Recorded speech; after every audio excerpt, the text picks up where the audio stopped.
मध्य प्रदेश विधानसभा से जन विश्वास संशोधन विधेयक पास हो गया है। 7 विभागों को अब पेनल्टी लगाने का अधिकार मिलेगा। वहीं आप देखिए, उद्योग, श्रम, ऊर्जा विभाग के नियमों में संशोधन को मंजूर कर दिया गया है। कोर्ट की बजाय अब अधिकारी लगा सकेंगे पेनल्टी। तो इस वक्त की बड़ी जानकारी, मध्य प्रदेश विधानसभा से जन विश्वास संशोधन विधेयक पास हो गया है और इस विधेयक के पास होने से क्या होगा जान लीजिए। 7 विभागों को पेनल्टी लगाने का अधिकार मिलेगा। उद्योग विभाग, श्रम विभाग, ऊर्जा विभाग के नियमों में संशोधन मंजूर कर लिए गए हैं।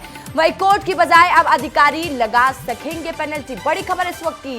इस कानून को लाने का मकसद ये भी है कि अदालतों पर केस का बोझ कम हो जाए, आम लोगों को राहत मिल सके। आम लोगों को किन किन मामलों में अब सिर्फ पेनल्टी लगेगी, कोर्ट के चक्कर नहीं काटने पड़ेंगे। आइए जान लेते हैं विस्तार से। जान लीजिए कि जन कल्याण विधेयक की आखिरकार खासियत क्या है। समझिएगा कि जन कल्याण जो विश्वास विधेयक लाया गया है उसकी खासियत क्या, समझा देती हूं आपको विस्तार से। सड़क और नाली तोड़ने पर 5,000 का जुर्माना लगेगा। आप समझ रहे हैं आप, साथ ही तोड़ी तो 5,000 का जुर्माना देना होगा अगर कोई निजी हित के लिए सड़क को तोड़ता है तो। और उसके साथ ही दीवारों पर बिना अनुमति पर पोस्टर लगाने पर 2,000 का जुर्माना तय किया गया है। तो इस बिल के पास होने से क्या फायदे होंगे, किस तरीके से लोगों की दिक्कतें भी बढ़ेंगी, वो भी जान लीजिए। प्रॉपर्टी का किराया बढ़ाने की जानकारी ना देने पर भी पेनल्टी लगाई जाएगी। तो कुछ विभागों को दे दिया, ये अनुमति दे दी गई है कि आप पेनल्टी लगा सकते हैं इस विधेयक के पारित होने के बाद से। देखिए, टैक्स से जुड़ी जानकारी छिपाने पर 1,000 रुपए की पेनल्टी होगी। तो किस पर कितनी पेनल्टी लगने वाली है इस विधेयक के पास होने से, ये विस्तार से समझ लीजिए, क्योंकि आपसे जुड़ी खबर है, आपको जानना बेहद जरूरी है। पाइपलाइन से अवैध नल कनेक्शन पर 5,000 रुपए पेनल्टी देनी होगी। तो समझ जाइए और आप इन बातों का ध्यान भी रखिएगा। बिना अनुमति पेड़ काटने पर 5,000 रुपए की पेनल्टी लगेगी।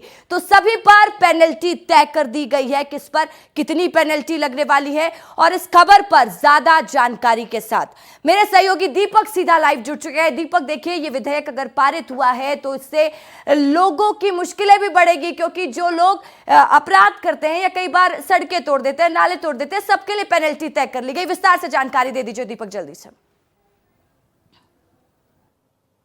मैं बता दूं कि जिस तरीके से पुलिस मैदान में तैनात होती है और सीट बेल्ट और हेलमेट के लिए स्पॉट फाइन कर देती है, उसी तरीके से अब 7 अन्य विभागों के पास भी इस बिल के पास होने के बाद, जन विश्वास विधेयक के पास होने के बाद पावर आ जाएगी, जिसमें श्रम विभाग है, नगरीय प्रशासन विभाग है, ऊर्जा विभाग है, सहकारिता विभाग है और ऐसे जो अलग अलग विभाग है जिसमें छोटे छोटे जुर्माने के प्रावधान थे पर उसके अलावा सजा भी थी। तो इसलिए कोर्ट का दरवाजा खटखटाना पड़ता था पीड़ित को, फरियादी को, वो नहीं खटखटाना पड़ेगा, जिससे कोर्ट में रियायत होगी रियाया को। और उसके बाद जो अलग अलग 500 से लेकर 5,000 रुपये तक का जुर्माने का प्रावधान किया गया है। जैसे यदि आप सड़क नाली तोड़ते हैं अपने हित के लिए तो 500 रुपये, जितनी टूटी है उसके आधार पर 500 से 5,000 रुपये तक का जुर्माना किया जाएगा। यदि आप बिजली चोरी करते हैं तो आपको 5,000 रुपये का जुर्माना दिया जाएगा। अगर आप पेड़ काटते हैं तो उसमें भी कितना बड़ा पेड़ है उसके आधार पर 500 से 5,000 रुपये तक का जुर्माना किया जाएगा। तो तमाम चीज़ें अब स्पॉट फाइन पे ही खत्म कर दी जाएगी, जिसके चलते कोर्ट के चक्कर लगाने के लिए जो पीड़ित और फरियादी दोनों होते हैं,